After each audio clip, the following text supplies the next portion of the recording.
சுதர்சனர் கேள்வி பதில்கள். வைஷ்ணவம் முன்னேறுவதற்கான வழிகள் என்ன என்று ஒருத்தர் கேள்வி கேட்டிருக்கார். அதற்கு எங்கள் சுவாமியினுடைய பதில்.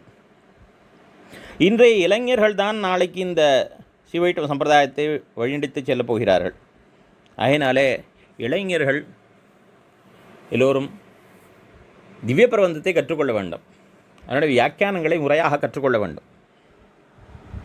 ஒவ்வொரு ஊரிலையும், அது நகரமானாலும் திவிதேசங்களானாலும் கிராமங்களானாலும், இளைஞர்கள் சிறிது நேரமாவது தினந்தோறும் சுயநலம் கருதாமல் பிரயோஜனத்தை எதிர்பாராமல் வைஷ்ணவ பிரச்சாரம் செய்ய முன்வர வேண்டும்.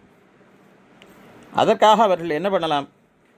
சுதர்சனர் பதில்களையும் சங்ககால தமிழர் சமயத்தையும் வாசிக்க வேண்டும்.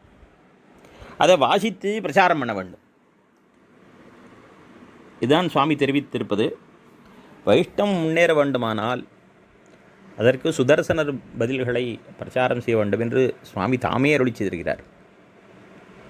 அதாவது நம்மாழ்வார் குழலின் மலியச் சொன்ன ஓராயிரமின்னு தாமே ஈடுபட்டு அந்த திருவாய்மொழியுடைய ஏத்தத்தை தாமே தெரிவிக்கிறா போலே, பாலோடு அமுதன் ஆயிரம்னு அமிர்தத்தை போன்றது திருவாய்மொழின்னு ஆழ்வார் தாமே பாலை போன்றது அமிர்தத்தை போன்றதுன்னு சொன்ன மாதிரி இந்த சுதர்சன பதில்கள் என்பது அந்த சுதர்சன பதில்கள் என்கிற புத்தகங்கள் இந்த சிவைஷ்ணவ சம்பிரதாயத்தை பாதுகாப்பதற்கு மிக மிக உதவி புரிவன. இந்த காலத்திலே இந்த சுதர்சன பதில்கள் ஒன்று இருந்தால் போதும், நம்முடைய சம்பிரதாயத்தை எந்நாளும் வாழும்படியாக செய்துவிடலாம். அப்பேற்பட்ட பெருமை இந்த சுதர்சன பதில்களுக்கு உண்டு. அதை சுவாமி தாமே இடத்திலே ஒரு இடத்துல காட்டியிருக்கிறார். இது சுதர்சனர் 1008 இந்த புத்தகத்தில் ஒரு இடத்துல இந்த கேள்வி இடம்பெறுகிறது.